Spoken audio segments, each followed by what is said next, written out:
Tonight, stuck in the mud. Southern California trying to dig out after a week-long monster storm, only to learn more rain could be on the way. I'm Erica Hill. Also tonight, hitting the road. More Americans are traveling this holiday season, while at the malls, shoppers are in a spending mood. It was the Congress everyone loved to hate. Hell no, you can't! But it also passed more landmark bills than any session in 4 decades. And the 8-year-old who's giving Santa Claus a run for his money. From CBS News World Headquarters in New York, this is the CBS Evening News with Katie Couric. Good evening. Katie is off tonight. The West is finally seeing a break in the clouds, but a week of storms has left a serious mess behind. Runoff is still sweeping over roads in some places, while in other areas, residents are finding almost everything they own buried in mud. And it's all due to wave after wave of storms. A week of weather that dropped up to 26 inches of rain. In the mountains, some places saw more than 13 feet of snow. Tonight, that system is losing strength as it heads east, though it is bringing some more snow to the Rockies. Bill Whitaker is in hard-hit Highland, California tonight. Bill, good evening.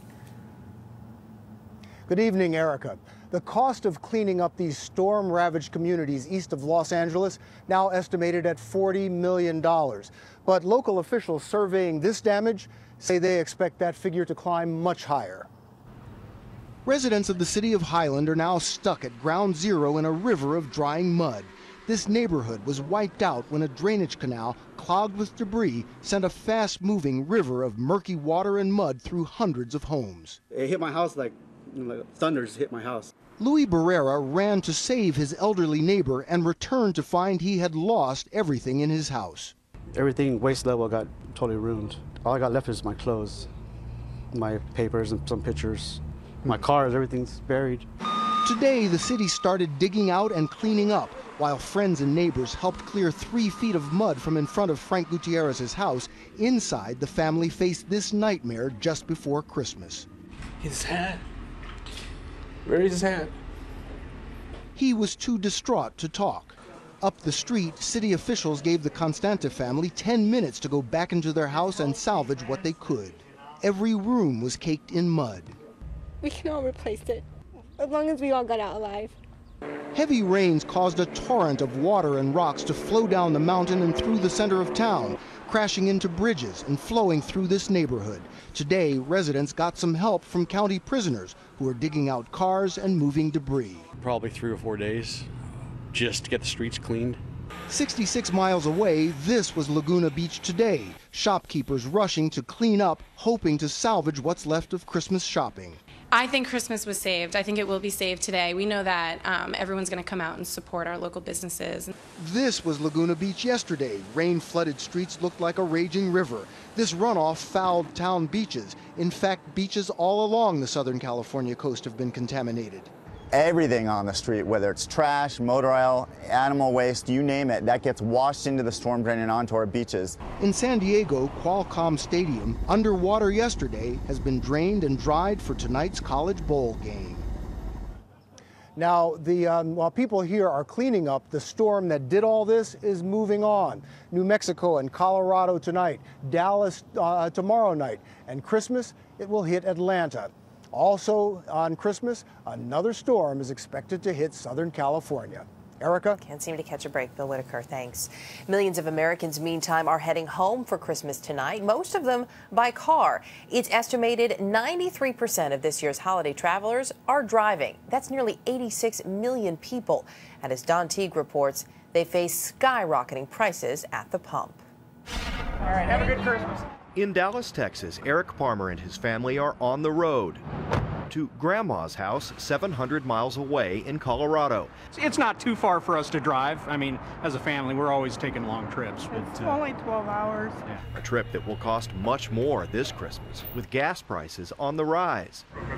Nationwide, the average price for regular $3.01 a gallon, a 43-cent jump from last year, and the first time gas has ever topped $3 at Christmas. This is the highest I've ever paid. The Parmers are among the more than 92 million Americans on the move this holiday week by car, train, bus, and plane, a 3% increase over last year. It's going to be what it's going to be. Despite higher prices on everything from hotel rooms, up 5%, and airline tickets, also up 5%, to an average of $421. Median spending for holiday travel up 3.5% to $694. It's a combination of a slightly improved economy and just a strong desire to spend time with family and friends. The good news for today, few travel delays related to bad weather. Long lines at airports stemmed from higher volume and new security scans and pat-downs brought on by the so-called underwear bomber of last Christmas. But while pre-Christmas travel has been relatively smooth, getting home could be a different story. Forecasters are watching that big storm system that could bring snow all along the East Coast and even to the south on Christmas Day. Erica? Don, thanks, Don. This evening, as more Americans are heading out on the highway, many of them, it turns out, are also hitting the mall. After 2 disappointing holiday seasons, retailers say consumers are once again opening up their wallets. And Elaine Quijano is in New York's Times Square tonight with a few shoppers. Elaine, good evening. Good evening to you, Erica. Well, last-minute shoppers have plenty of company. One survey shows 23 million people plan to wrap up their holiday shopping tomorrow, Christmas Eve. In the midst of Christmas gift crunch time, Anything, I'll take anything. Retailers are crunching the numbers and seeing consumers back in the holiday spirit. Last Super Saturday weekend, retail sales increased 5.5% compared to a year ago. Foot traffic in stores was up 3%, and online sales jumped a whopping 17%. We're letting our breath out. We're feeling better about our economy. And one of the ways to express that is, I'm a shopper and I'm back and I'm ready to spend. Business is so good, the National Retail Federation revised its holiday sales forecast from 2.3 to 3.3%, with consumers heading back to traditional holiday gifts like electronics, jewelry, and clothes. Apparel sales are up almost 10% over last year, a sign consumers are once again spending money on themselves. Did you get anything for yourself? Of course. What'd you end up getting? I ended up getting a sweater for myself, too. Christmas Eve is expected to be another big shopping day as consumers hold out for deals. We see a lot of last-minute shoppers, customers coming in looking for that bang for their buck, looking for that excellent bargain. Yet those discounts are not as deep as in past years. Experts say retailers this year have kept a better handle on inventory, which means fewer fire sales and bigger profits. Still, companies are trying to lure consumers in other ways. It's really about convenience. We're seeing extended store hours. We're seeing next day shipping being discounted. Whatever the retailer can do to make that experience easier, they're going to do. Now, among the top sellers this year are gift cards, yet 1 in 4 people surveyed said gift cards remain in a drawer a year after they're received.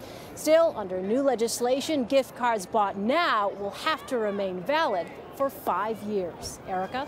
Elaine, thanks. In Europe tonight, new concerns about terrorism following package bombings at 2 foreign embassies in Rome today. The bombs appear to be the work of anarchists, not Islamists, but as Alan Pizzi reports, that is little comfort to European security officials.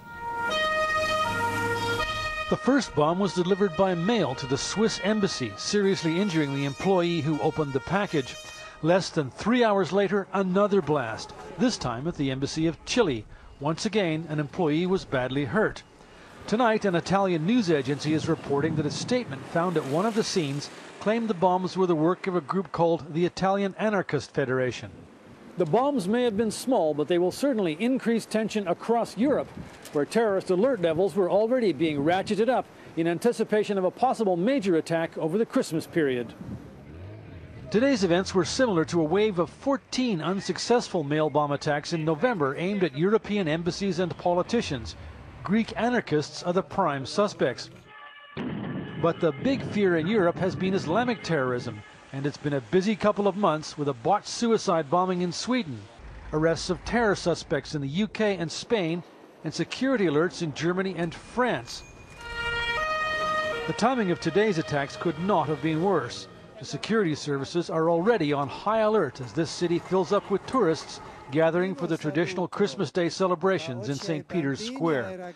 Alan Pizzi, CBS News, Rome. There are also new tensions tonight between the two Koreas, the North cranking up its threats today as the South staged the biggest live-fire war games in its history. South Korean tanks and attack helicopters put on a thunderous display just 20 miles from the border.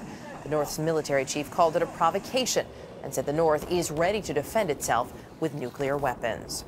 Back in this country, most members of Congress went home today after wrapping up business last night. And whether you like the laws they passed or not, there is no denying the 111th Congress was the most productive in decades. Here's congressional correspondent Nancy Cordes. Despite all the talk of gridlock, adjourned, sine die. The gavel has come down on one of the busiest periods in congressional history. I think this Congress really will go down in the record books as one of the more remarkably productive of the past half century. Starting with the $787 billion stimulus bill. Then there was the first-time homebuyer tax credit and cash for clunkers, a crackdown on credit card companies, and Wall Street reform. Student loan reform, loans for small businesses, the Lilly Ledbetter Fair Pay Act for women, and the confirmation of 2 Supreme Court justices. Congratulations. This has been the most extraordinary 2 years I've ever seen. Veteran Democrat Dick Durbin pushed through 2 of his longtime priorities, tobacco reform and food safety reform, giving the FDA sweeping new powers to regulate cigarettes and the nation's food supply. Democrats in Congress got so much flack from liberals in this country who said you weren't doing enough. There will always be people within the party who want you to be more faithful to what they consider the principles and values of the party. That was true of health care reform, which extended insurance to 32 million Americans. The yeas are 219, the nays are 212. But divided the Congress and the country. I do not want health care fixed. We don't think this bill ought to pass. Democrats owe their success to their large majorities, which enabled them to ram bills through despite Republican opposition. We came here to do a job. We got much of it done. It all relates to solving problems for America's families. Solving problems could get a lot more complicated come January when the two parties will be sharing control of Congress for the first time since 2001. Republicans, who will be taking over the House, have already set their sights on reworking health care reform and Wall Street reform. Erica? We'll be busy come January. Still ahead on the CBS Evening News, he works harder than Santa's elves to bring holiday cheer to thousands. But up next, she had plenty of money for retirement. Then the court appointed a guardian. Now you are supporting her.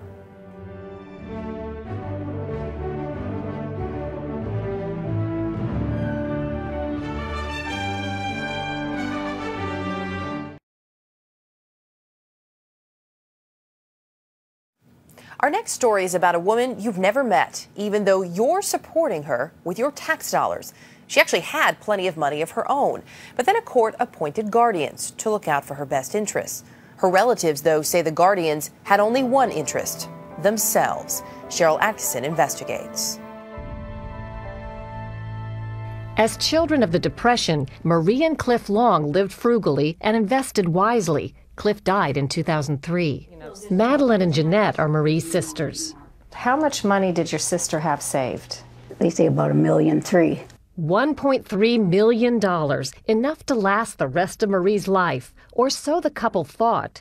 With Marie in declining health, there were no children. Her daughter died of cancer at age 16, her son in Vietnam.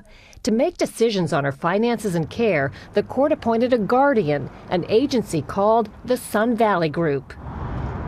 First, as guardian, Sun Valley's owners, Peter and Heather Finette, hired themselves to provide Marie's personal care. That way, they collected not only guardian fees, but up to $15,000 a month in companion care fees, too. When a Sun Valley worker started a fire in Marie's kitchen, Marie was charged for 4 employees to confer about it. The rate, up to $105 per hour for each worker. When another Sun Valley worker locked herself out of Marie's house, $85 an hour for each employee who conferred about that. Sun Valley found a dozen ways to charge Marie to get her own weekly petty cash. They charged to prepare the cash, confer about it, review the status, draft a letter to the courier, call the courier, pay the courier. You get the idea. And just look at what Sun Valley charged Marie to send her and their worker to a Phoenix Suns basketball game. Over $1,000 for research, phone calls, a limo. Couldn't a taxi cab have taken them? I mean, a limousine? Sun Valley even charged Marie $228 to determine the effect of the game on her mood. When her sisters complained, Sun Valley hired lawyers and charged Marie for that too. Attorneys got $409,000 of Marie's money in just 4 years, and Sun Valley walked away with $430,000. Today, what is your sister's financial status? Zero. Everything's been taken from her. We wanted to talk to Sun Valley CEO Peter Frenette, so we visited his Phoenix office. Here to see Mr. Frenette. Mr. Frenette is not in. He wasn't available. In writing, Frenette said he can't discuss Marie because of litigation. He did say guardians often parachute into family battlefields. This surrounding conflict can create extraordinary fees to be incurred. The court official who appointed Sun Valley in 2005 and an appeals judge defended Sun Valley's performance. They said the limo, the grease fire, all the expenses were reasonable, necessary, and for Marie's benefit. The court even blamed Marie's sisters for complaining about it and running up costs. The court said you're the problem. If we wanted my sister to have good health care, if that's what run up the cost, then I'm guilty. I'm guilty. Then so am I. Senator Herb Kohl, chairman of the Committee on Aging, says it's a national problem. His investigators found millions of dollars in money allegedly squandered or stolen by court-appointed guardians. They say Marie's case shows why new laws are needed to protect the vulnerable from their own guardians. Unfortunately, nobody told Marie that in Arizona, as the widow of a veteran, she could have gotten a guardian for just $75 a month. She's too frail to talk to us now, but spoke to a newspaper reporter last year. Do you wonder about your money? Yes, but from what I hear, there isn't. Today, Marie is 89 and now lives on Medicaid at taxpayer expense. Sun Valley withdrew as her guardian 12 days after her money ran out. Cheryl Atkinson, CBS News, Phoenix, Arizona.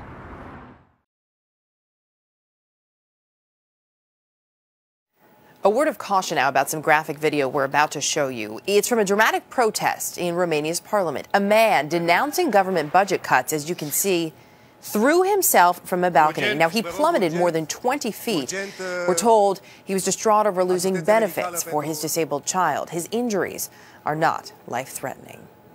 Here at home, a special item was auctioned off last night. It was the purse used by a school board member in Panama City, Florida last week as she tried to stop a gunman. That purse sold for $13,000. That money, plus an equal donation from the bag's maker, will go to a Christmas toy charity, which is run by the security chief who shot and wounded the gunman, who then took his own life. Up next, a child shall lead us to the real meaning of Christmas.